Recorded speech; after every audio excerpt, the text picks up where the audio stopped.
എന്നോടൊപ്പം ഗൗരിവിശേഷം വാർഡിലെ CPM സ്ഥാനാർത്ഥിയായി വിജയിച്ച പാർവതി ചേരുന്നു. പാർവതി മാധ്യമ പ്രവർത്തക കൂടിയാണ്. പാർവതി, എന്ത് തോന്നുന്നു ഈ അവസരത്തിൽ? വലിയ സന്തോഷം തോന്നുന്നു. കോർപ്പറേഷനിലെ മുഴുവൻ വോട്ട് നില എണ്ണി കഴിയുമ്പോൾ LDF മികച്ച മുന്നേറ്റം ഉണ്ടാകുമെന്ന് തന്നെയാണ് പ്രതീക്ഷിക്കുന്നത്. ഈ ഒരു വിജയം പ്രതീക്ഷിച്ചിരുന്നോ ഗൗരിവിശേഷത്ത്? അത് തീർച്ചയായും നല്ല വിജയ പ്രതീക്ഷകൾ തന്നെയായിരുന്നു. കാരണം ജനങ്ങൾ നമ്മൾ ചെയ്യുന്നതെല്ലാം കാണുന്നുണ്ട്, ആ വിശ്വാസം ഉണ്ടായിരുന്നു.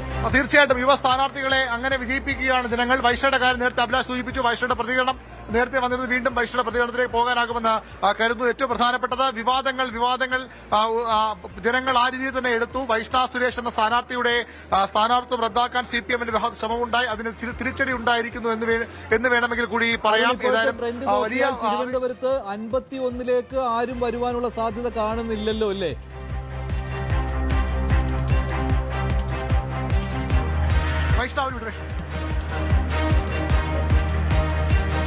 തീർച്ചയായിട്ടും ആ ഒരു സാധ്യത കുറവാണ്. ഏതായാലും വൈഷ്ണ സുരേഷിന്റെ ഒരു പ്രതികരണം കൂടി. വൈഷ്ണ വലിയ വിവാദങ്ങളിലൂടെ വൈഷ്ണയെ സ്ഥാനാർത്ഥി ഒഴിവാക്കാൻ CPM ശ്രമിച്ചു. അതിനുള്ള തിരിച്ചടിയാണ് അവർക്ക് കിട്ടിയത്. സാധാരണക്കാരായിട്ടുള്ള ജനങ്ങളാണ് തീരുമാനിക്കുന്നത്. കാരണം ഇത്രയും നാള് LDF ഭരിച്ചുകൊണ്ടിരുന്ന ഒരു വാർഡ് ഇന്ന് UDF-ലേക്ക് മാറി മറിയണമെങ്കിൽ അതിൻ്റെതായിട്ടുള്ള സാധാരണക്കാരെ അഫക്ട് ചെയ്യുന്ന തരത്തിലുള്ള എന്തെങ്കിലുമൊക്കെ വിഷയങ്ങൾ അവിടെ ഉണ്ടായിരിക്കണം. അത്തരത്തിലുള്ള വിഷയങ്ങളിലൂടെ തന്നെയാണ് നമ്മളും കടന്നു വന്നത്. അത് അവർ മനസ്സിലാക്കുകയും നമ്മളെ വോട്ട് ചെയ്ത് വിജയിപ്പിക്കുകയാണ് ചെയ്തത്. തികച്ചും ഇത് സാധാരണക്കാരുടെ വിജയമാണ്, ജനാധിപത്യത്തിന്റെ വിജയമാണ്. വോട്ട് ഇല്ലെന്ന് സ്ഥാപിക്കാൻ ശ്രമിച്ചവർക്ക് എന്താണ് മറുപടി? അല്ല, വോട്ട് എന്റേത് മാത്രമല്ല, ഒരുപാട് പേരുടെ. കാരണം ഇലക്ഷന്റെ അന്നാണ് നമ്മൾ ശരിക്കും തിരിച്ചറിയുന്നത് വോട്ടില്ലാതെ മടങ്ങിപ്പോയവർ എത്ര പേരാണ്. അവർ വളരെ വിഷമത്തോടെയാണ് മടങ്ങിപ്പോയിരിക്കുന്നത്. കാരണം ഒരു ഇൻഡിവിജ്വലിന്റെ മൗലിക അവകാശമാണ് അവർക്ക് ഒരു വോട്ട് ചെയ്യുക എന്നുള്ളത്. അതുപോലും നിഷേധിക്കപ്പെടുന്ന തരത്തിലേക്കാണ് ഇന്ന് കേരളം പോകുന്നത്. അത് തികച്ചും എല്ലാവരും തന്നെ ചർച്ച ചെയ്യപ്പെടേണ്ടതാണ്, എല്ലായിടത്തും ചർച്ച ചെയ്യപ്പെടേണ്ടതാണ്. അതിന്റേതായിട്ടുള്ള വ്യക്തിപരമായിട്ടുള്ള അല്ലെങ്കിൽ രാഷ്ട്രീയപരമായിട്ടുള്ള കാരണങ്ങൾ എന്താണെന്നുള്ളത് സാധാരണക്കാരെ ബോധിപ്പിക്കാനുള്ള ഉത്തരവാദിത്തം സർക്കാരിനുണ്ട്. അതുതന്നെയാണ്. അത് വളരെ കൃത്യമായ ഒരു വിശദീകരണം കൂടിയാണ് വൈഷ്ണയുടെ ഭാഗത്തുണ്ടാകുന്നത്. എന്തുകൊണ്ട് വോട്ടില്ലാതായി പോയി എന്ന് സാധാരണക്കാർ ചോദിക്കും. അതിന് മറുപടി കൂടി പെടാം. ഒരു കാര്യം കൂടി, ഇപ്പോൾ ഏറ്റവും ഒടുവിൽ എങ്ങനെയാണ്? ഏറ്റവും ഒടുവിൽ ഇപ്പോൾ ഇലക്ഷൻ കമ്മീഷന്റെ സൈറ്റിലെ കാര്യങ്ങളല്ലോ, അതിനേക്കാൾ അപ് ടു ഡേറ്റ് ആണല്ലോ നമ്മൾ കൊടുക്കുന്നത്. തിരുവനന്തപുരം കോർപ്പറേഷനിലെ ഏറ്റവും ഒടുവിലത്തെ നില എങ്ങനെയാണ്?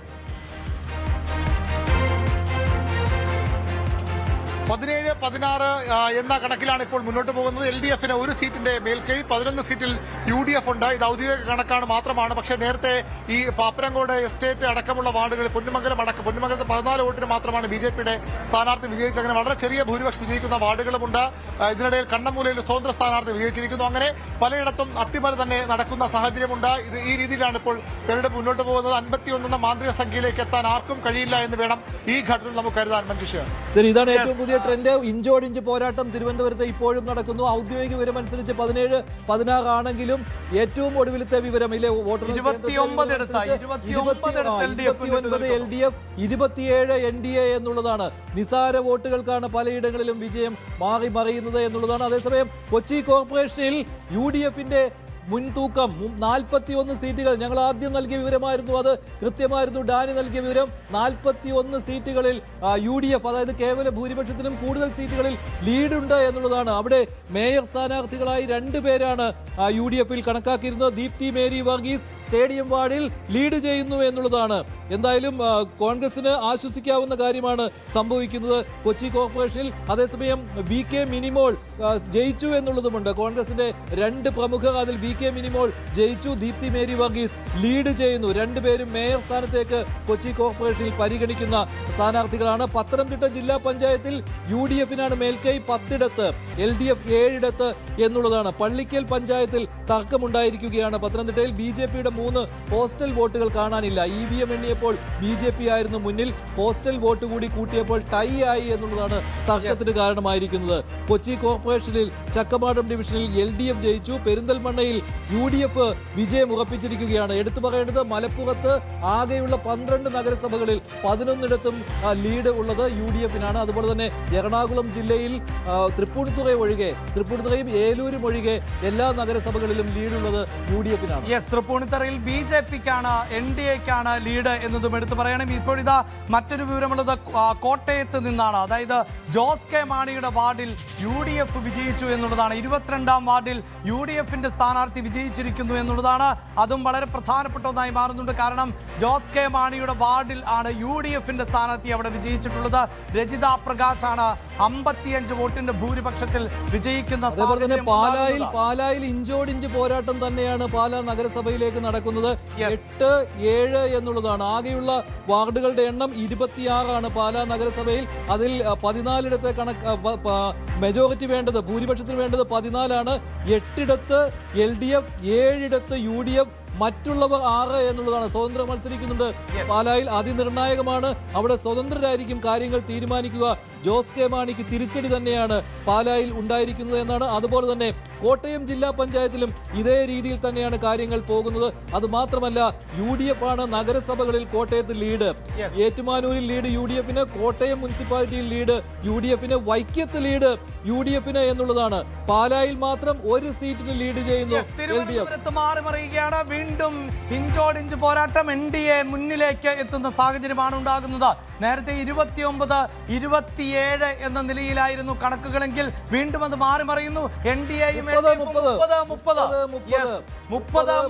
എന്ന നിലയിലേക്ക്. UDF 7 എന്നുള്ളതാണ്. 30 സീറ്റുകളിൽ LDF, 30 സീറ്റുകളിൽ BJP എന്നുള്ളതാണ് തിരുവനന്തപുരം കോർപ്പറേഷനിൽ. അങ്ങനെ തിരുവനന്തപുരത്ത് വീണ്ടും ഇഞ്ചോടിഞ്ച് പോരാട്ടം. ആദ്യ കണക്കാണിത്. നേരത്തെ കൊച്ചിയിലും ആദ്യ UDFന്റെ ലീഡ് 41-ലെത്തിയത് ന്യൂസ് 18 നൽകിയത്. അതിലേക്ക് ഇപ്പോൾ കാര്യങ്ങൾ ഉറപ്പിച്ചിരിക്കുകയാണ്. കൊച്ചി കോർപ്പറേഷനിൽ ലീഡ് ഉൾപ്പെടെയാണ് 41 അല്ലേ? ലീഡ് ഉൾപ്പെടെ 41 എന്ന് പറയുമ്പോൾ അത് വലിയ ഭരണ പ്രതീക്ഷ. കൊച്ചി തിരിച്ചു പിടിക്കാമെന്ന വലിയ ഭരണ പ്രതീക്ഷ നൽകുമ്പോൾ തിരുവനന്തപുരമാണ് പിടികൊടുക്കാത്തത്. എങ്കിൽ തിരുവനന്തപുരത്ത് എടുത്തു പറയാനുള്ളത് ഈ 30 സീറ്റിൽ ലീഡ് ചെയ്യുന്നത് NDA. അതിൽ 18 സീറ്റ് ജയിച്ചതാണ്. 12 സീറ്റിൽ ലീഡ് ചെയ്യുന്നു. LDF 16 സീറ്റിൽ ജയിച്ചു, 14 ലീഡ് ചെയ്യുന്നു. അങ്ങനെ 30 എന്നുള്ളതാണ്. ജയിച്ചത് കണക്കുകളുമുണ്ട്, ലീഡ് ചെയ്യുന്ന കണക്ക്. അതായത് തത്സമയം ഈ വിവരങ്ങൾ നൽകുകയാണ്. കാരണം തിരുവനന്തപുരത്തിന്റെ പ്രാധാന്യം, കൊച്ചിയുടെ പ്രാധാന്യം അത് കണക്കിലെടുത്താണ് തത്സമയം വോട്ടെണ്ണൽ കേന്ദ്രങ്ങളിൽ നിന്നുള്ള വിവരങ്ങൾ വരുന്നത്. കൊച്ചി കോർപ്പറേഷനിൽ 41 ലീഡ് ചെയ്യുന്നത് UDF ആണ്. അതേസമയം തിരുവനന്തപുരത്ത് 30 എന്നുള്ള കണക്കാണ്. തൃശൂർ കോർപ്പറേഷനിലും ഇപ്പോൾ UDFന്റെ മുന്നേറ്റം എന്നുള്ളതാണ്. അങ്ങനെയെങ്കിൽ UDFനെ സംബന്ധിച്ചിടത്തോളം വലിയ സന്തോഷത്തിലേക്ക് പോകുന്ന, അതായത് തിരുവനന്തപുരത്ത് മുന്നേറ്റം നടത്താൻ സാധിക്കുന്നില്ല എങ്കിലും കൊച്ചിയും തൃശൂരും അതായത് ഇഞ്ചോടിഞ്ച് എന്ന നിലയിൽ നിന്ന് മാറുന്നു എന്നുള്ളതാണ്. അങ്ങനെ തൃശൂർ കോർപ്പറേഷൻ ഒരുപക്ഷെ തിരിച്ചു പിടിക്കാൻ സാധിക്കുന്ന സാഹചര്യമാണ്. ഇതിനിടയ്ക്ക് കട്ടപ്പന നഗരസഭയിൽ മുൻ MLA EM അഗസ്തി തോറ്റു എന്നുള്ളതാണ്. 60 വോട്ടിന് തോറ്റു. 3 തവണ MLA ആയിട്ടുള്ളയാളാണ് അഗസ്തി. അദ്ദേഹം തോറ്റു. കട്ടപ്പനയിൽ നിന്നുള്ള വാർത്ത വരുമ്പോൾ അത് തീർച്ചയായും EM അഗസ്തിയുടെ തോൽവിയാണ്.